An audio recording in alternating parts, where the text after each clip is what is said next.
She was just a desk clerk, my cousin Calvin announced into the microphone, smiling like he had just explained away my entire life.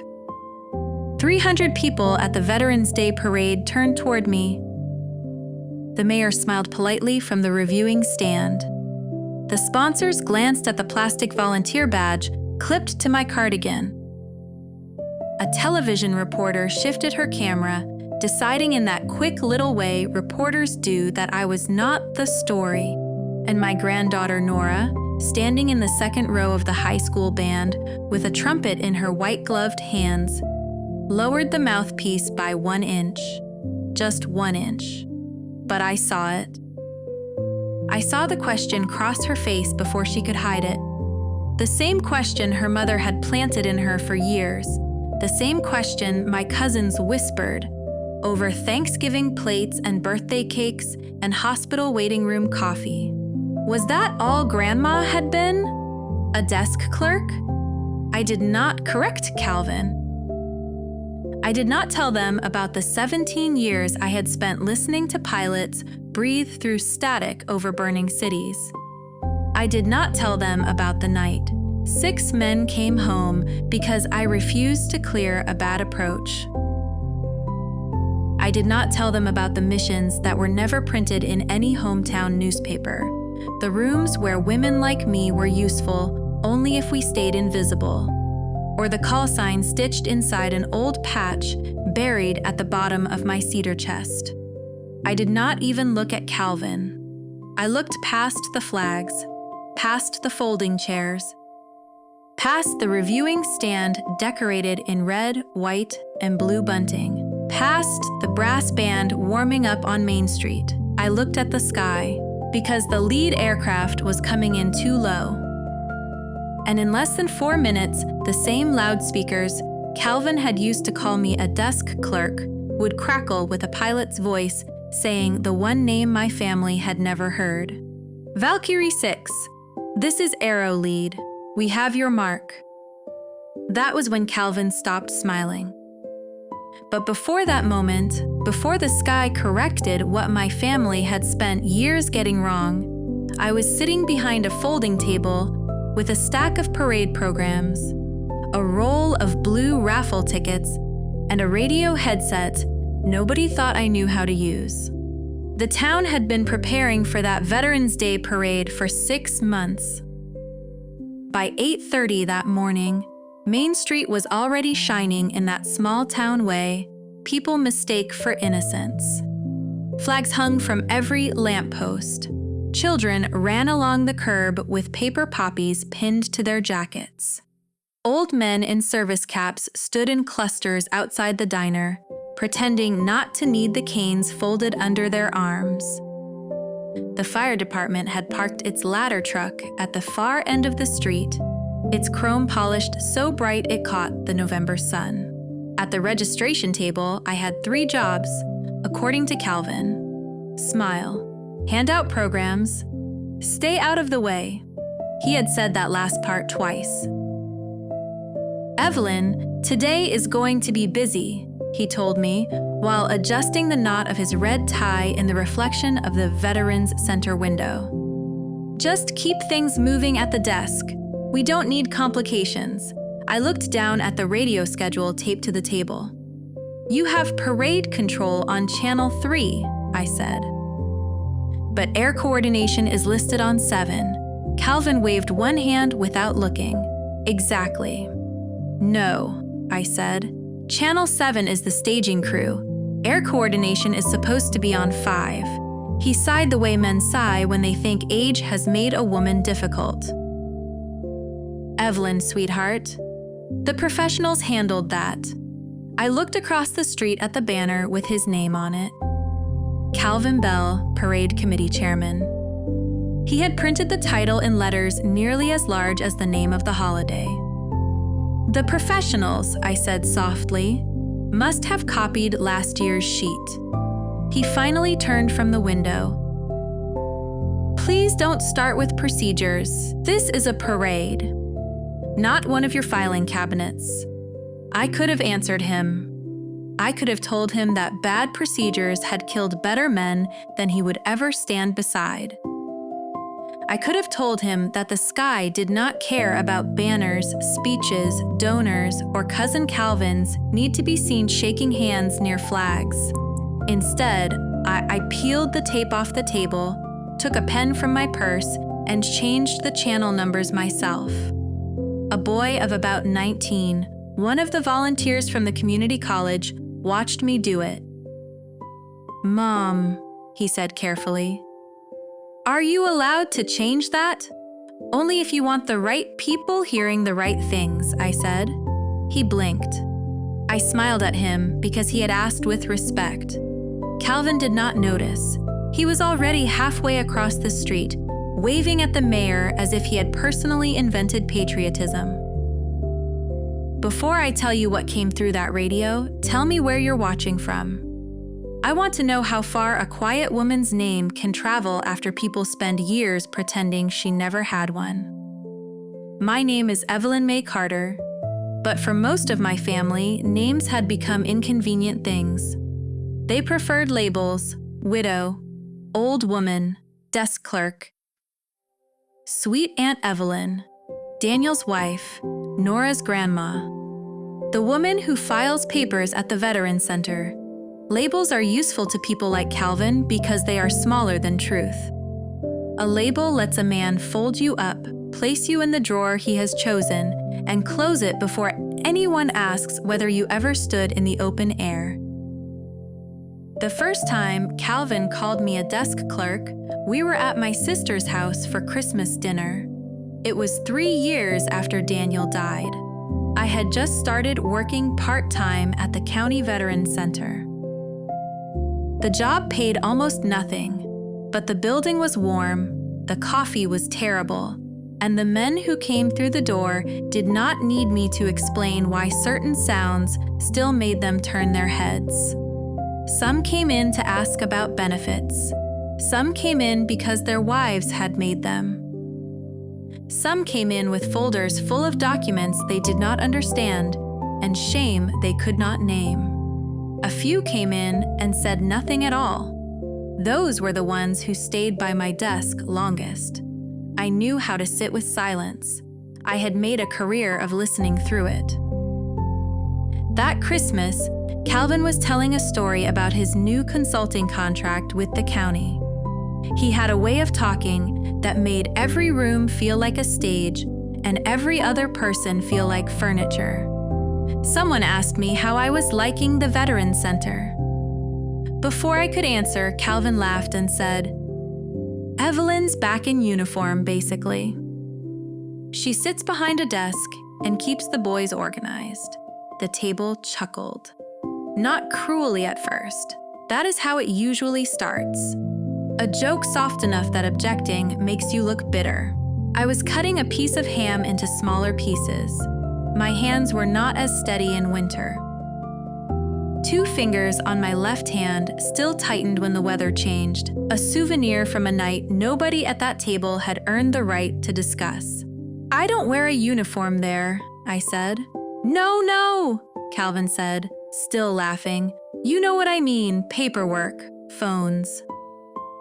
You always were good at keeping things tidy. Across the table, Nora was 9 years old then, missing one front tooth, her hair tied with a green ribbon. She looked at me with the open curiosity children have before adults teach them which questions are unsafe. "Grandma," she asked, "did you work with Grandpa?" The room shifted, not much. Just enough. My daughter Claire reached for the rolls. My sister refilled her water glass. Calvin leaned back, pleased with himself as if he had given me a harmless little opening. I looked at Nora. "Yes," I said. "Sometimes." Calvin raised his eyebrows. "Well, in the same branch, maybe." I looked at him then. He had not meant to be corrected, and men like Calvin always show their surprise in the mouth first. A small tightening, a little injury. Daniel would have laughed at that, not loudly.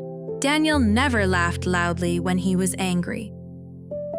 He would have lowered his eyes, taken a slow sip of coffee, and said something so precise it would take the room 10 seconds to realize it had been cut open. But Daniel was gone, and I had learned that widows are expected to protect the comfort of rooms that do not protect them. So I let the moment pass. That was the first drawer Calvin placed me in. Desk, paperwork, support. The second time came the following spring, when Calvin borrowed Daniel's old Air Force scarf for a tribute display. He arrived at my house on a Saturday morning with a cardboard box, and that public smile of his, the one that showed more teeth than warmth. "We're honoring local service families this year," he said. "Daniel should be represented."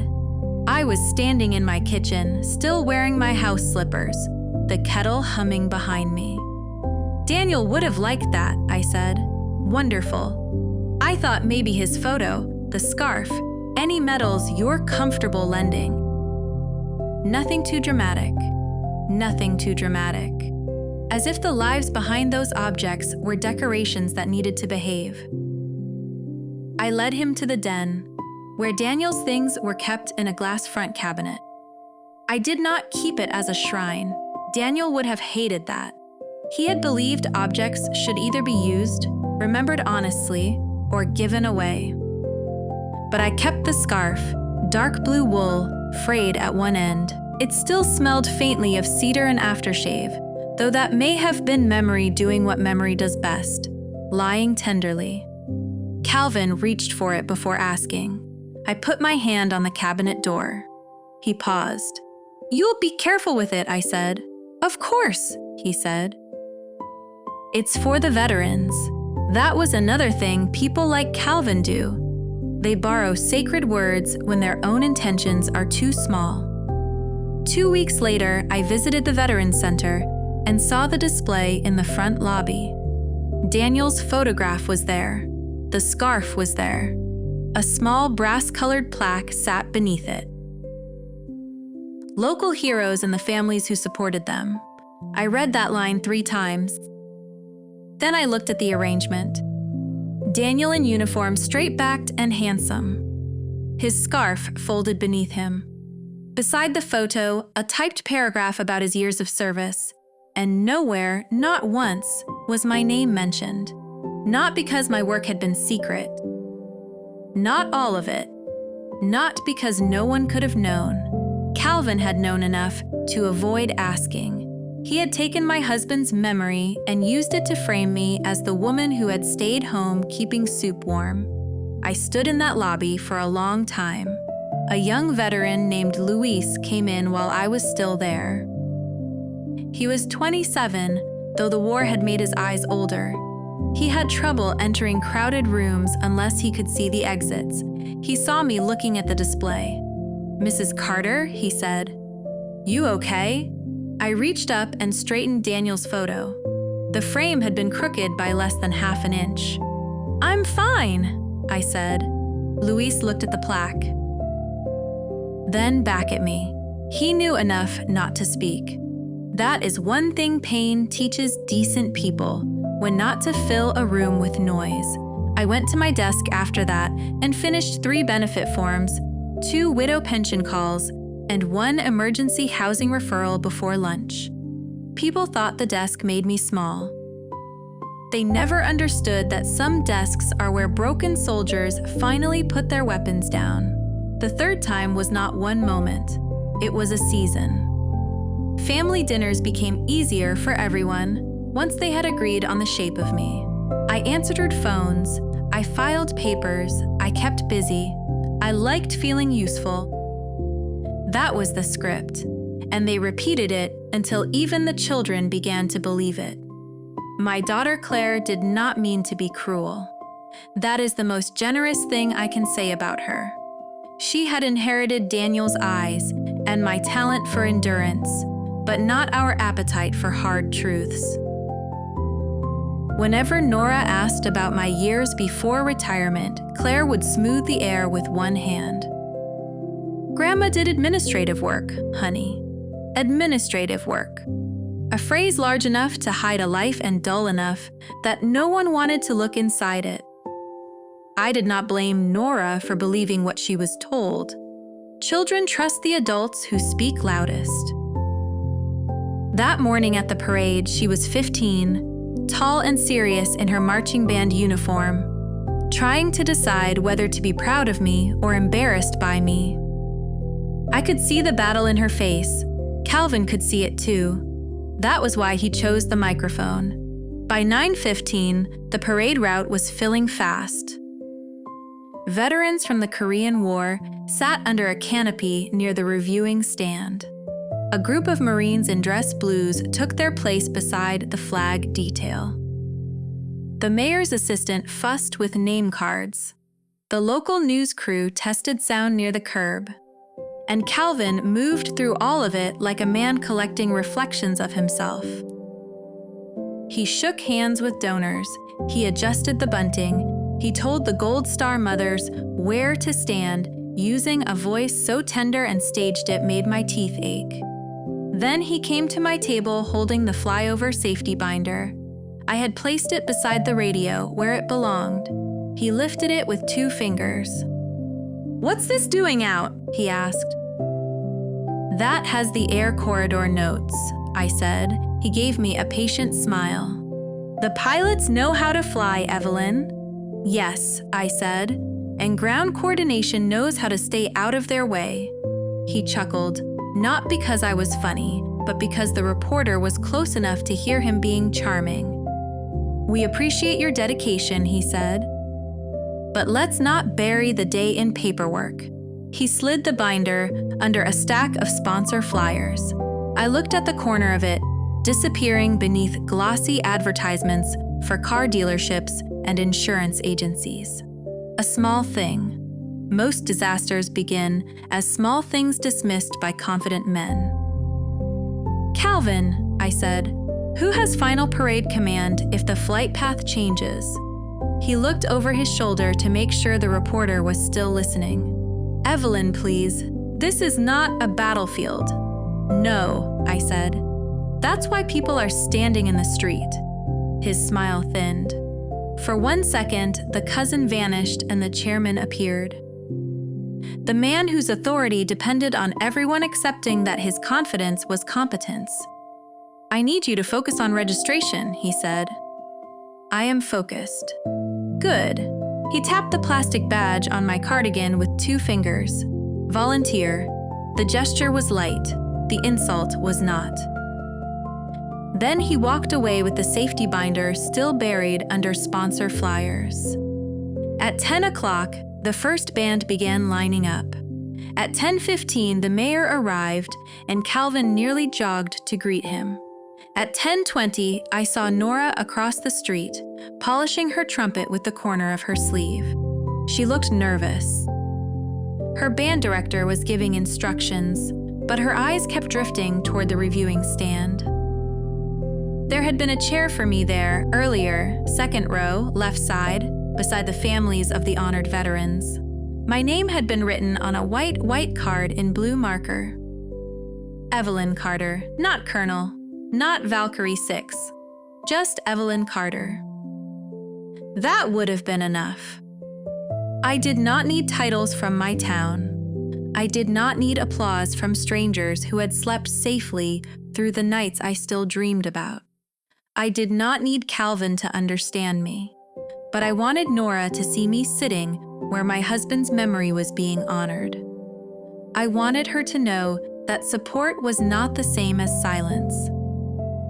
I wanted her to ask me questions later, maybe in the car, maybe over hot chocolate, maybe with that careful teenage pride that tries not to sound like wonder. Calvin reached the reviewing stand before I did. I saw him pause at the 2nd row. I saw him pick up my name card. I saw him read it. Then I saw him fold it once and slip it into his jacket pocket. A woman from the Historical Society pointed at the empty chair and asked him something. Calvin smiled. Then he lifted the chair by its metal back and carried it down from the reviewing stand. He set it behind my registration table. "There we go," he said brightly. "This will be better." I looked at the chair, then at him. He leaned closer, lowering his voice just enough that only I could hear the knife. "The front row is for people the public recognizes, Evelyn." Across the street, Nora was watching. Calvin straightened, clapped his hands once, and turned back toward the reviewing stand as if he had just solved a seating problem. I sat down behind the table. The radio hissed softly beside my left hand, and above Main Street, still too far away for anyone else to notice, the sky began to change. Nora saw the chair. That was the part Calvin did not account for. He had counted the mayor, the donors, the television camera, the veterans in their caps, the mothers with folded flags in their laps. He had counted every pair of eyes that could increase his importance. But he had not counted one 15-year-old girl standing across Main Street with a trumpet in her hand, watching her grandmother's name card disappear into a man's jacket pocket. Nora's face changed. Not much. She was young enough to still believe adults had reasons, but old enough to know when a reason smelled rotten. Her eyes moved from the empty place on the reviewing stand to the metal chair behind my registration table. Then to me, I gave her the smallest smile I could manage. Not because I was fine, because children should not have to carry every insult their elders survive. The radio hissed beside my hand. I lowered my eyes to the schedule again. Parade step-off at 10:30. Veterans Convoy at 10:42, Gold Star Tribute at 10:55, Flyover at 11:17. 11:17. That time sat on the page heavier than the others. Calvin had circled it in red marker and written, "Big moment," beside it. That told me everything I needed to know. He did not think of the flyover as aircraft moving through weather, pressure, visibility, and human error. He thought of it as applause from the sky. At 10:30, the parade began. The police motorcycles rolled first, slow and polished, blue lights flashing without sirens. Behind them came the color guard, boots striking pavement in a rhythm that made the crowd quiet without anyone asking. Old men who could barely stand rose from their folding chairs. Some saluted. Some placed hands over hearts. One woman beside the diner began crying before the flag reached her. I watched Nora lift her trumpet. She played cleanly. Daniel would have loved that. He used to say music is the only thing civilians understood about war. Not the noise of it, not the waiting, not the bad coffee, bad maps, bad orders, or the smell of fear under deodorant. But music, he said, could carry grief without explaining it. The band passed my table, and for 1 second Nora's eyes found mine. I wanted to lift my hand. I did not. The parade route was too crowded, the street too narrow, the wind too restless. I was watching the flags. They had been hanging south all morning, soft and steady. Now the smaller ones near the reviewing stand began snapping east. Not violently. Not enough for a spectator to notice, but enough. I reached for the safety binder. My fingers touched glossy sponsor paper. Calvin had not only buried the binder, he had moved it. I looked up and saw it on the reviewing stand beside his podium, under his folder of speech notes. Of course, a man who did not read procedures still liked standing on top of them. At 10:45, the Veterans Convoy rolled through. Jeeps, restored trucks, motorcycles with flags mounted on the back. Men waved from passenger seats. Some smiled like boys. Some looked through the crowd as if searching for someone who had not made it home. I knew that look. You can build monuments, print programs, organize parades, and polish brass until it blinds people in the sun, but the dead do not return because a town learns how to clap on rhythm. A man in a wheelchair near the curb saw me behind the table and lifted 2 fingers from his lap. Frank Delaney. Retired sergeant. Bad knee, worse temper, good heart. He had come into the Veterans Center 2 winters earlier with a benefits letter he pretended not to understand. He understood it perfectly. He just needed somewhere warm to be angry. When he saw me now, his mouth opened. I knew the shape he was about to make. Colonel. I shook my head once. Not today, Frank. His mouth closed. He looked at Calvin on the reviewing stand, then at my chair behind the table, then back at me. His jaw tightened. I looked away before his anger could become mine. That was another discipline people never counted. Not the discipline to fight, the discipline not to fight too soon. Calvin began his first speech at 10:55. He stepped to the microphone with one hand over his heart and the other resting on the podium, the perfect pose for newspaper photographs.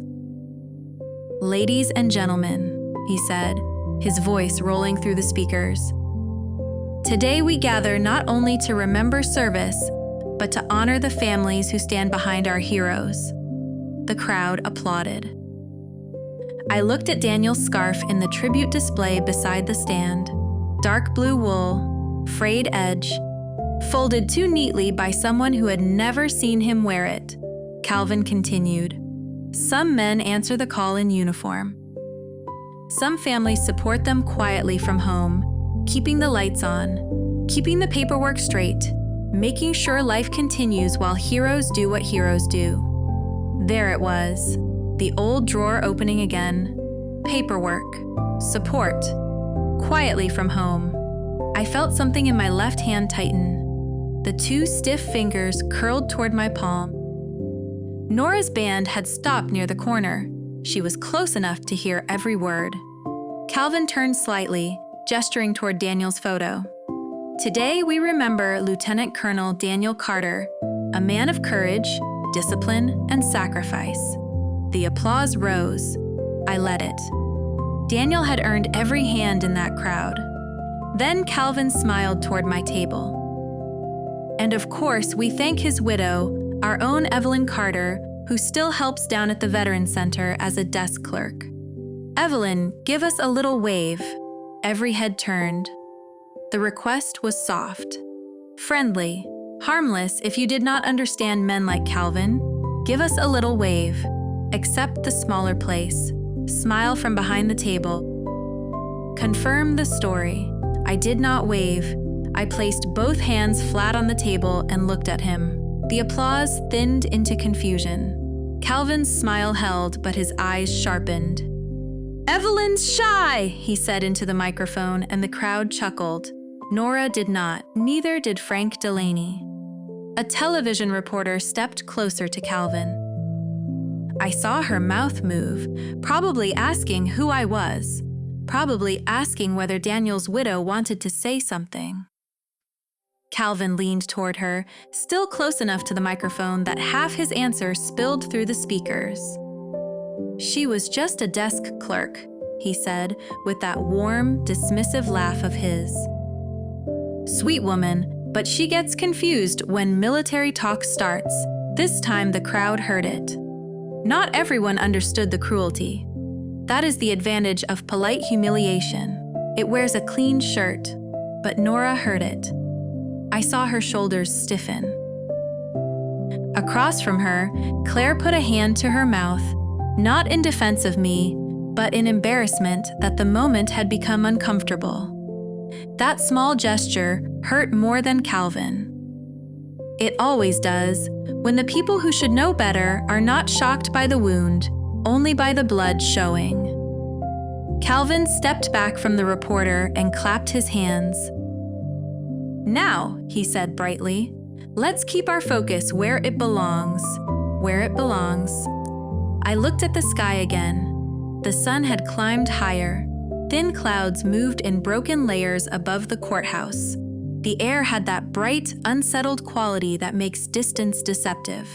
Sound traveled strangely on days like that. Engines could seem farther away than they were or closer than they should be. The radio beside me cracked once. Not words, just static. I turned the volume a fraction higher. The college volunteer noticed.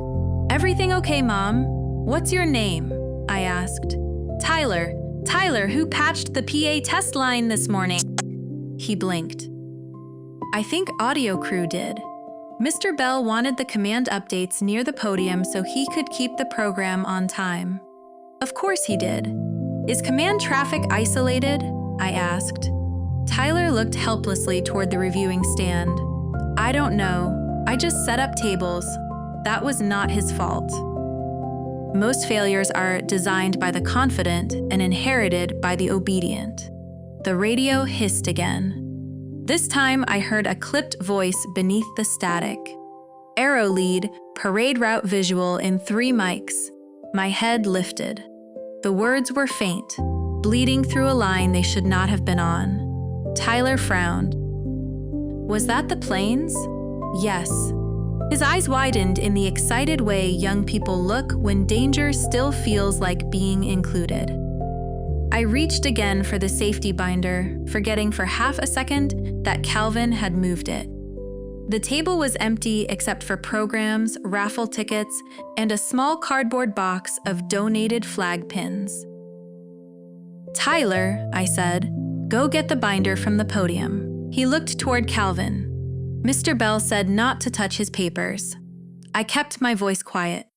"Tyler, I am not asking for his papers." The boy swallowed. Before he could move, Calvin appeared beside the table. He had seen me talking to the volunteer. More importantly, he had seen the reporter glance in my direction. "Is there a problem?" he asked. "The air coordination line is bleeding into P-test," I said. "And I need the safety binder." His smile returned, but smaller. "We are not doing this now." "Yes," I said. "We are." He leaned closer. "You already made things awkward during the tribute. I sat behind the table where you put me. You refused to wave. I'm not a schoolgirl at a pageant." His face hardened. The chairman again. "Evelyn," he said, lowering his voice. "Don't embarrass us, the family, today." There it was. Not "don't embarrass yourself." Not "don't interrupt the ceremony." The family. People like Calvin always hide their pride inside larger words. I looked past him at Nora. Her band director was repositioning the students near the curb for the flyover. Too near, I thought. Everyone wanted the picture. Children under flags. Veterans in front. Planes overhead. A perfect patriotic frame. Perfect frames make people stupid. The radio cracked again. "Aero lead, smoke marker visual." I stood. Calvin put a hand out, not touching me yet, but blocking the space between me and the reviewing stand.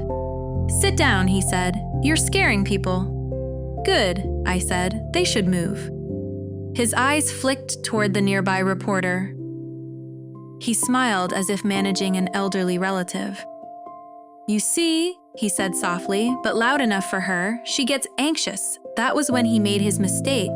He touched my wrist, not hard, not enough for anyone to gasp, just enough to stop me. For a moment I looked down at his hand. It was smooth, manicured, a chairman's hand. A hand that had held microphones, donor checks, podium edges, and other people's histories. A hand that had folded my name card and hidden it in a pocket. I had been grabbed by men with blood on their sleeves. I had been shoved into walls by panicked airmen twice my size during drills.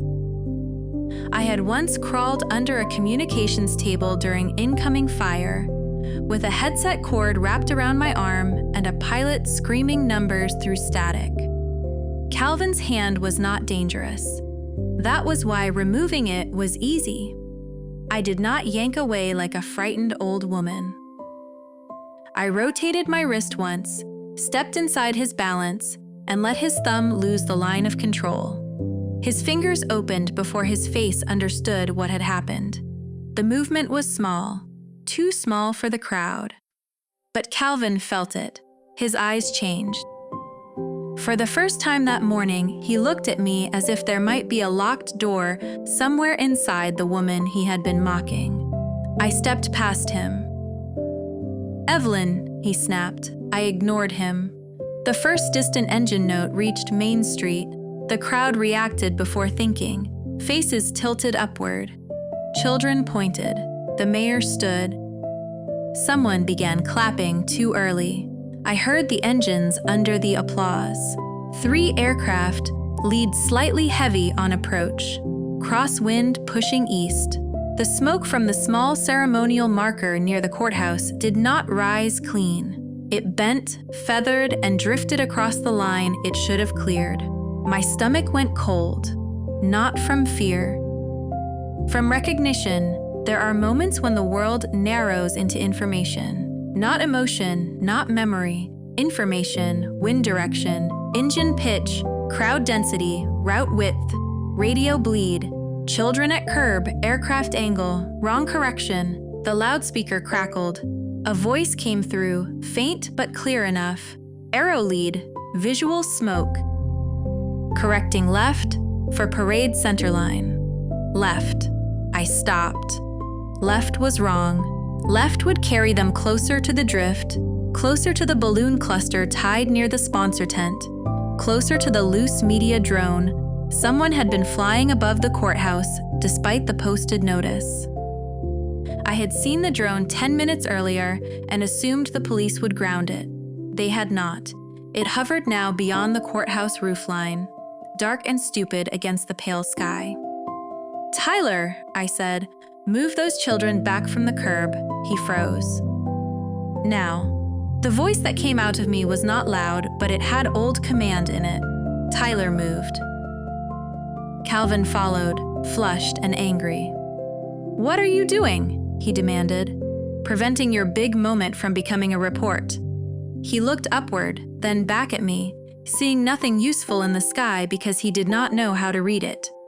"The pilots know what they're doing." "Yes," I said. "Their ground information is wrong. You don't know that." I turned to him then. The engines grew louder. Nora's face lifted with everyone else's, bright with expectation. The brass of her trumpet caught sunlight. A strand of hair had escaped her hat and lay against her cheek. I thought of Daniel's scarf behind Calvin. I thought of the folded name card in his pocket. I thought of every dinner where I had swallowed my own life so other people could digest theirs comfortably. If you've ever had someone mistake your quiet job, your age, or your silence for weakness, type "still here" in the comments. You'll understand why I let Calvin keep talking until the sky itself corrected him. The radio handset lay on the audio table beside the podium, not at my registration table. Calvin had moved that too. I stepped toward it. He moved with me. "Do not touch that radio," he said. The crowd was cheering now. The aircraft were still distant, but close enough to excite people. The announcer began speaking over the PA, voice swelling with ceremony. "Ladies and gentlemen, please turn your attention to the western sky for a special tribute flyover honoring our brave men and women." The PA crackled under him. "Aero lead, continuing correction left." My pulse slowed. That always surprised people when I told them. They imagined crisis as panic, shouting, chaos. But real crisis, the kind that has already chosen its direction, can make the body quiet. The unnecessary parts shut down. The old parts wake up. I reached the audio table. A parade staffer, a woman with a clipboard and a headset too large for her head, stepped in front of me. "Mom, you can't be here. Move the children back." I said, "We have a program. You have a hazard." Calvin arrived behind me. "She's confused," he said. "Get her away from the equipment." The staffer hesitated. That hesitation nearly cost us. Above the courthouse, the drone drifted left. The smoke marker bent harder east. The lead aircraft held correction. I could feel the geometry in my bones. Not numbers on paper, not a diagram, a line in the air where living men were about to trust bad information because someone on the ground had wanted a perfect photograph more than a clean corridor. I reached for the command radio. Calvin grabbed my arm again. Harder this time. Enough, he said. I looked at his hand. Then at his face. He was red now, not embarrassed, angry. Men like Calvin can survive being cruel.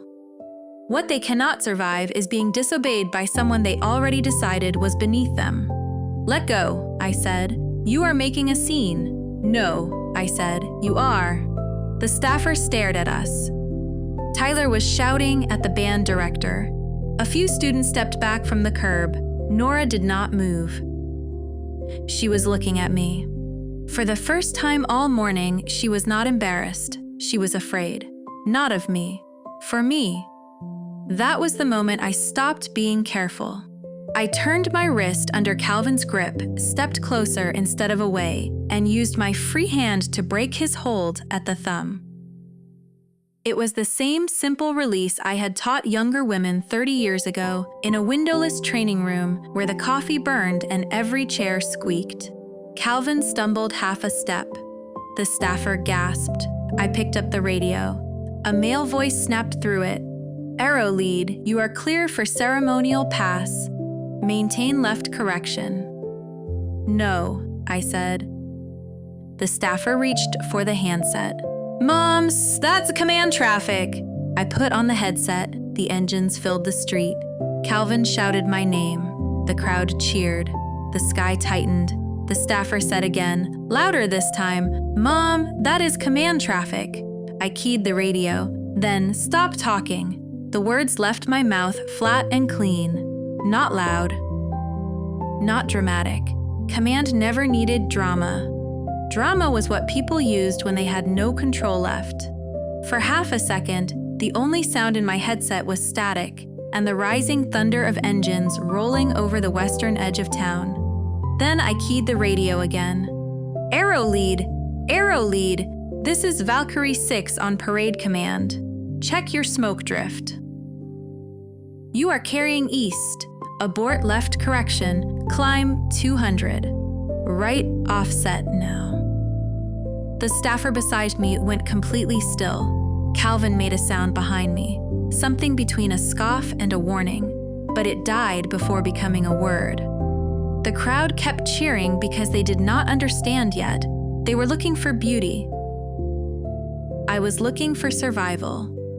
The lead aircraft came into view as three dark shapes against the pale November sky. Clean formation, good spacing, professional hands. But professional pilots can still be killed by bad ground information. And on the ground, men like Calvin had been moving binders, ignoring drones, and turning safety into decoration. The radio clicked. Silence. A very small silence, but I felt every inch of it. The band had stopped playing. The mayor's hand remained half raised above his heart. The television reporter turned from the sky to me, sensing before understanding that the story had moved. Nora stood near the curb, trumpet lowered, eyes fixed on the headset over my gray hair. Calvin stepped closer. What did you just do? He hissed. I held up one finger without looking at him. Not now. The radio cracked. Say again, parade command. The voice was controlled, male, alert. Good. He had heard the tone before the name. I keyed again. Arrow lead, drone at courthouse rooflines, east drift on smoke, balloon cluster near sponsor tent. Your current left correction closes the margin. Climb 200, right offset, now. The staffer whispered, oh my God. Calvin said louder, she is not authorized to give instructions. She's a volunteer. The line was still open. The public speakers above the reviewing stand popped with static. And then the pilot's voice came not only through my headset, but through every speaker on Main Street. Valkyrie 6, arrow lead copies, correcting right offset, climbing 200. The crowd changed in layers. First, confusion, then silence. then the kind of murmuring that begins when people hear a locked door open inside a stranger. Calvin's hand dropped from my arm as if the skin had burned him. The aircraft shifted. It was not a dramatic movement to most eyes. No wild banking, no movie stunt. Just a clean correction, a slight lift, a disciplined right offset that took the formation away from the invisible line of trouble. But I saw it.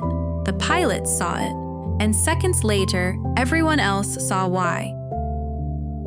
The loose media drone drifted out from the courthouse roofline, wobbling higher than it should have been, pushed by the same crosswind that bent the smoke marker across the center line.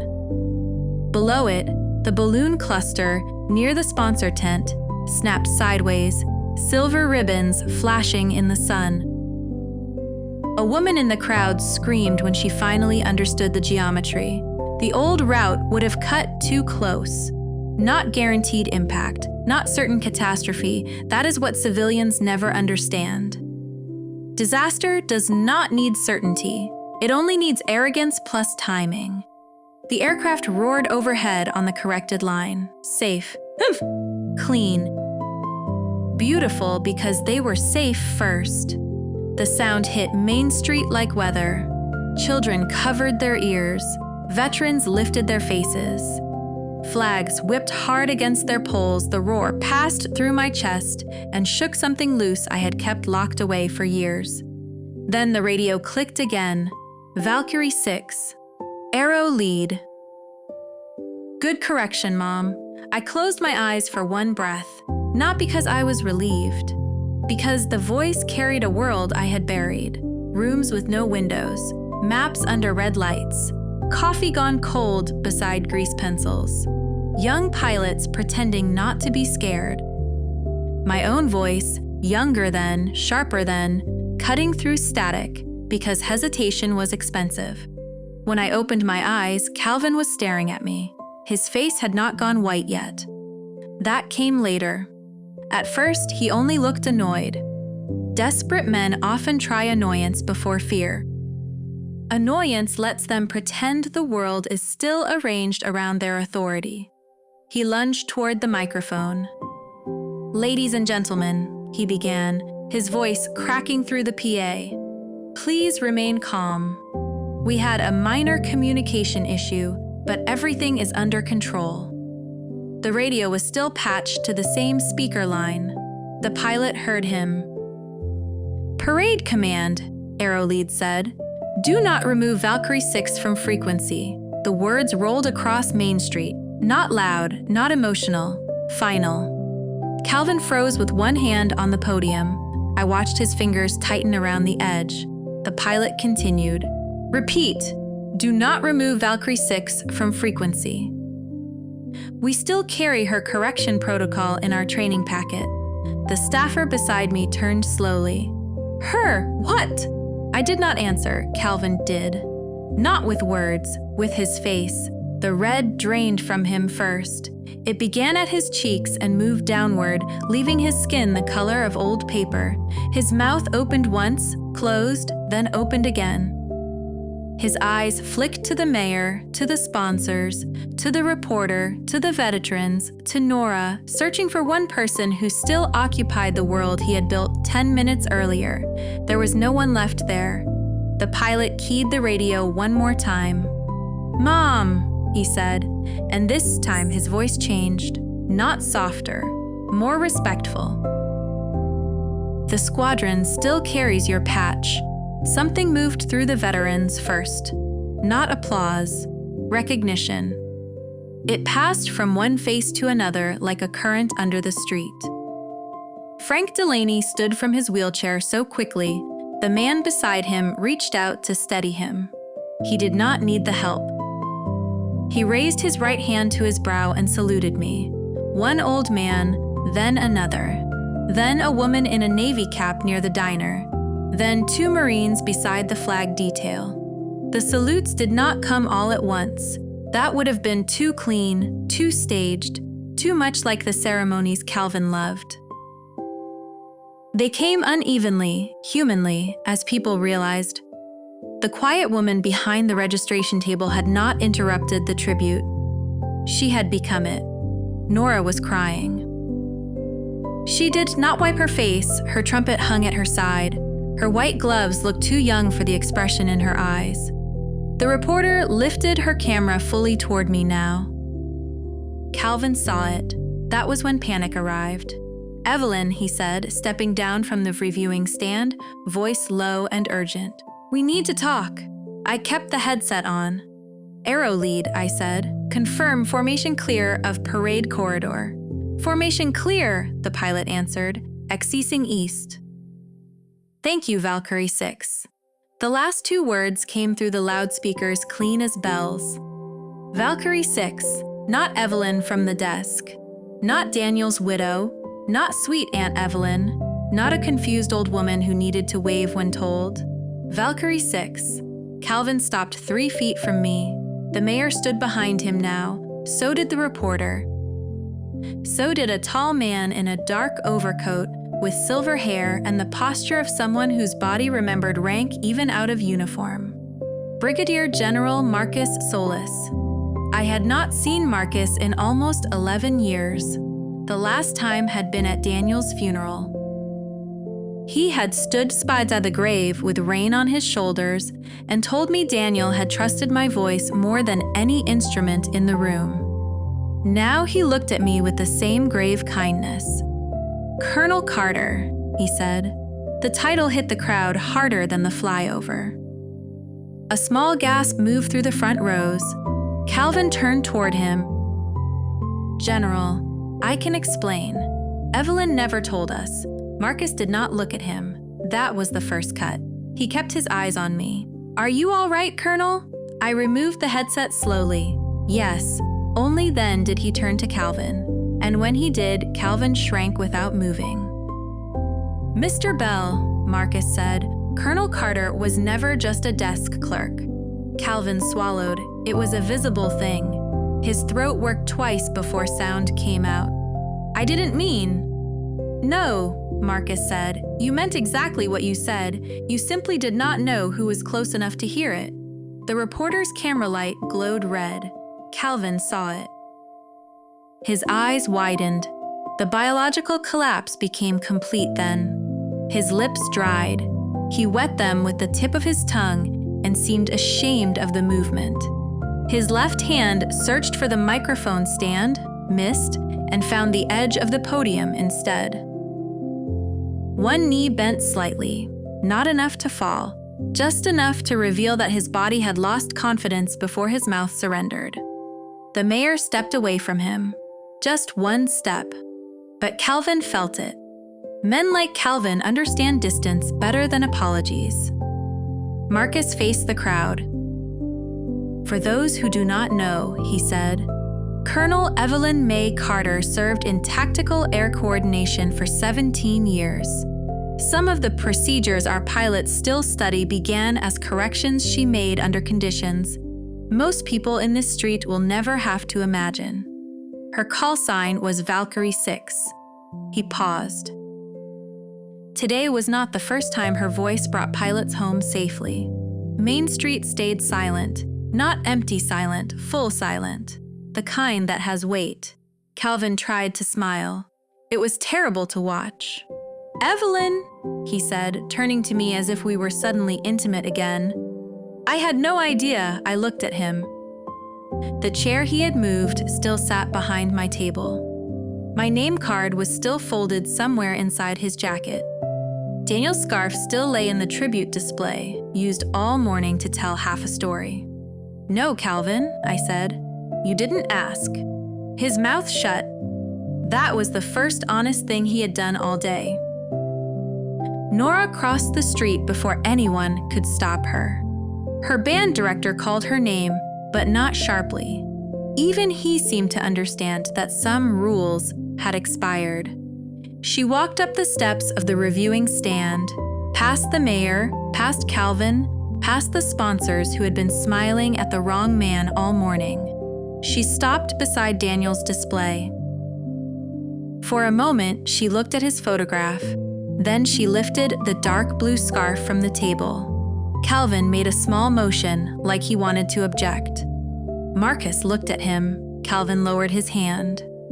Nora came down from the stand, holding the scarf with both hands. Her white gloves made the old wool seem darker, almost ceremonial. She stopped in front of me. "Grandma," she said. Her voice broke on the second syllable. I wanted to spare her. That instinct rose immediately, old and maternal and foolish. I wanted to say it was all right, that none of this mattered, that she had not hurt me by believing what adults had told her. But that would have been another lie offered for someone else's comfort. So I waited. Nora lifted the scarf and placed it over my shoulders. It smelled like cedar. And for one impossible second, Daniel was close enough that I could almost hear his quiet laugh. Nora stepped back. "I didn't know," she whispered. I touched the edge of the scarf. "I know. Why didn't you tell me?" I looked past her at Calvin. He was standing alone now, though the crowd around him had not moved. That is what exposure does. It does not always remove people from the room. It simply removes the room from them. "Because," I said, "I wanted you to learn the difference between people who announce themselves and people who serve." Nora nodded once. Then she stood beside me. Not behind me, beside me. The parade did not continue immediately. There are moments a town does not know how to resume itself. The announcer shuffled papers. The mayor whispered with his assistant. The sponsors pretended to check their phones. Veterans kept looking at me, then at the sky, as if verifying that both were still there. The reporter approached carefully.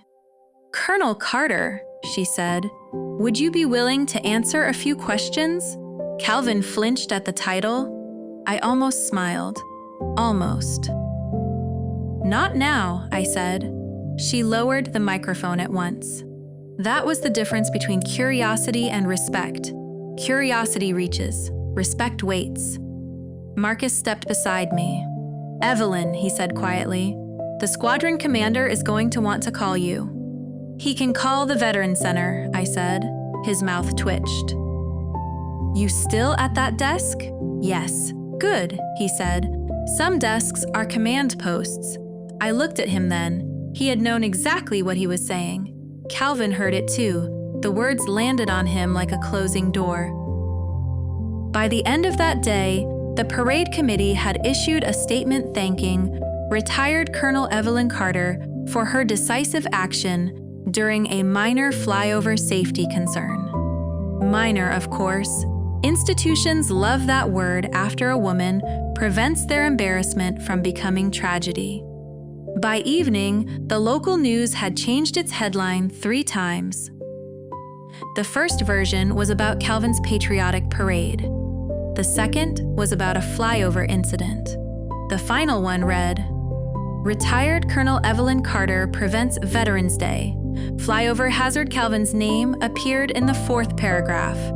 That may have been the cruelest punishment of all. Not disgrace. Irrelevance." He resigned from the parade committee 2 days later, citing a desire to spend more time with family. No one in the family asked him which one. A week after the parade, he came to my house. I saw him through the lace curtain before he reached the porch. He wore no red tie, no committee pin, no camera smile. Just a gray jacket and the careful expression of a man arriving at an apology he hoped would cost him nothing. I opened the door but did not invite him in. He looked past my shoulder, perhaps expecting to see Daniel's photograph, the scarf, some soft object he could use to begin. I gave him nothing. "Evelyn," he said. I handled that badly. It was a coward's apology. It placed the sin in the handling, not the heart. "Yes," I said. He shifted. I was under pressure. The cameras, the mayor, the schedule. You know how these things get. I know how aircraft get when men ignore the people reading the conditions. His face tightened. He tried again. "We're family." There it was. the oldest emergency exit for people who burn the building and still want shelter. I looked at my cousin for a long moment. I thought of the Christmas dinner, the tribute plaque, the folded name card, his hand on my wrist, his voice over the microphone. Then I said, "Family would have known my name before strangers had to say it over a radio." He looked down. For once, he had no room to perform. "I'm sorry," he said. Maybe he meant it. Maybe shame had finally done what decency had failed to do. But apology is not a key that opens every door it knocks on. "I hope you become better," I said. Somewhere else. Then I closed the door. Not hard. I did not need the sound. The following Monday, I returned to my desk at the Veterans Center. The same old chair, the same bad coffee, the same stack of forms from people who deserved more help than the system ever made simple. But something had changed. Not in me, in the way people entered. They paused now. Some because of the news, some because of the call sign, some because they had watched the video online and wanted to see whether the old woman behind the desk looked like a hero. I disappointed them on purpose. I wore my cardigan. I sharpened pencils. I answered phones. I corrected forms. I told a young Marine where to sign his housing appeal and told an old Navy wife that no, she was not bothering me. And yes, grief was allowed to take up space. At noon, Nora came by with 2 paper cups of hot chocolate. She sat on the edge of my desk, though her mother would have told her not to. "Grandma," she said, "will you tell me about Valkyrie 6? I looked at the cup, warming my hands. Outside, a truck passed on the street, its engine low and ordinary. Inside, a veteran laughed softly at something by the coffee machine. The world had resumed, but not in the same shape. "Yes," I said, "but not all at once." Nora smiled. "I can wait." That made me laugh, a small laugh, rusty from underuse. She leaned against my shoulder, and for a while we said nothing. Silence when it is chosen is not weakness. It is a room you finally own.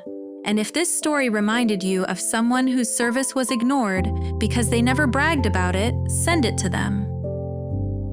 The day my cousin called me just a desk clerk, he finally taught the whole town to look up when I entered a room.